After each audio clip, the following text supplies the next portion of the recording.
Not too long ago, my marriage came to a heartbreaking end due to a seemingly insignificant affair.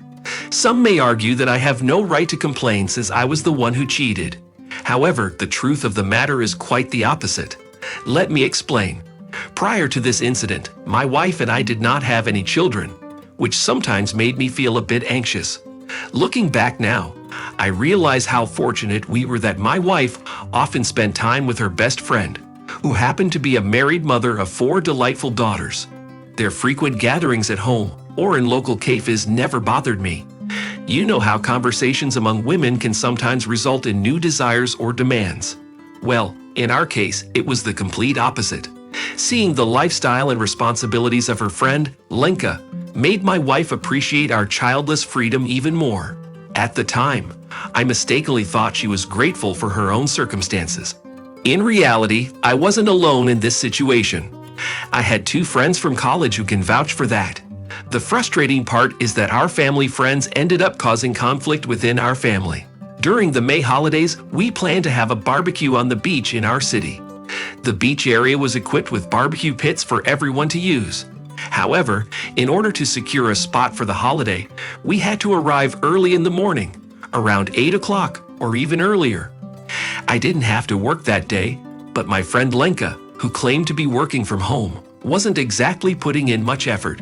So we decided that she would go and reserve a spot. To make sure she wasn't bored or scared, my friend Vladik offered to help. We had organized similar outings before, so I didn't anticipate any issues. The only thing that made this time different from the past was that Lenka and I had recently gotten into a fight the day before. Who would have thought that a quarrel could drive his wife to commit adultery? The day passed with an eerie tension. Friends joked around, but there was an underlying discomfort. Vadik frequently went to the sea to smoke, and Lenka followed suit, seemingly forgetting about her husband and children as she closely accompanied Vadik, my wife's eternal friend. Lenka's behavior became distant, as if she had shut herself off from me. Even the group chat room fell silent after that day. Lenka walked around with a perpetual frown, glaring at me and getting angry at my every gesture or word. Her friends seemed to have vanished too. Vadik grew colder, and the second friend claimed to be constantly busy. Meanwhile, Lenka's friend practically moved in with us. The situation became so heated that I had to hint to her, quite bluntly, that her husband was waiting for her at home, and it was time for her to pack up her kids and leave. She shot a meaningful look at my wife and hurriedly left, pushing her children along. "I'm telling you, think about it," she whispered her goodbye to Lenka, casting an unkind gaze at me. I couldn't help but wonder what exactly I was supposed to think about. Her question felt more like an accusatory remark than a genuine expression of curiosity. However, I was completely taken aback by the answer, as it was about divorce. 2 simple words, yet they felt like the turning of a key in a lock, trapping me in a hallway with a venomous viper, my own wife. I heard her correctly. She was suggesting that we file for divorce. "I hope you didn't take it seriously," I said, desperately trying to process what she had just said. "No," I said, "it's something we should consider." She replied casually, strolling into the bedroom as if it were just another day. I stood there in the hallway, my mind racing to find answers to unspoken questions. This is my apartment. Her parents live far away on the other side of the country. There's nowhere for her to go unless it's to another man. The odds seemed stacked against me in this daunting task. I rushed after Lena, but the door to the bedroom was locked from the inside. "Open up," I yelled, pounding my fist against the wooden door. It hurt, but all I received in return was silence. After about 10 minutes, I managed to calm down and sat on the floor, burying my head in my knees. Everything happened so suddenly that I couldn't even comprehend the reason behind it all. Lena's voice drifted from the bedroom. She probably assumed I had left and was now on the phone. I strained my ears against the thick door, only able to catch snippets of her conversation. "So I won't see you again." Her sobs echoed through the room. "Yes, I'm about to do something really dumb." A quiet voice, laced with tears, responded. She was crying. A few minutes later, my cell phone vibrated. Vadik flashed on the screen.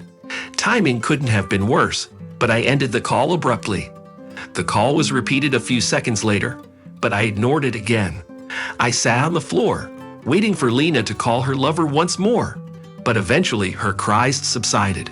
This time, when my friend called, I answered the phone. "I'm busy," I snapped, much harsher than intended. "Brother, I'm sorry. I understand your anger, but I'll explain everything when we meet. I promise." My friend's voice sounded meek, like a scolded dog.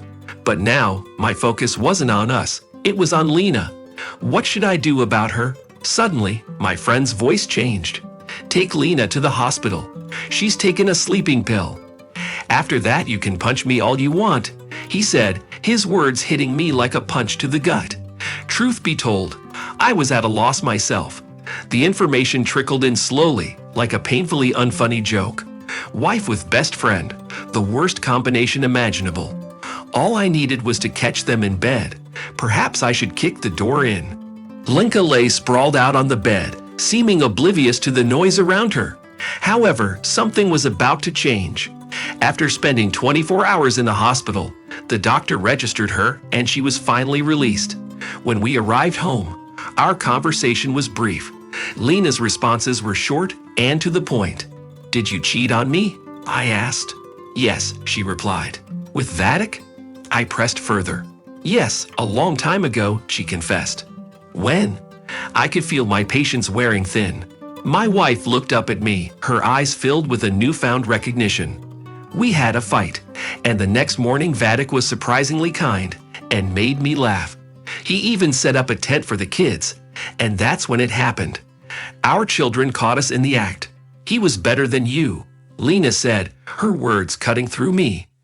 "I should have done it a long time ago. Anyone would leave such an unpromising husband." "But you're as active as a sack of potatoes," her friend interjected. "That's an amusing comparison," I replied. "But here's the thing, Vadik doesn't want you. I spoke to him yesterday." Lena's gaze fixated on me, her lips silently mouthing the words, "doesn't want." "He asked me to save you. I did him that favor. God knows I loved you, but it's all over now." After that revelation, I couldn't bear to continue living together. I provided her with money for an apartment, and exactly 30 days later, I held the divorce certificate in my hands. Vadik had kept his word and cut ties with his ex. Lenka attempted to live alone, but eventually moved back in with her parents, and we ceased all contact with her. Even my in-laws didn't bother to call or say a word. Only once did I receive a call from an unknown number. It was an intoxicated female voice, cursing me and blaming me for ruining Lena's life.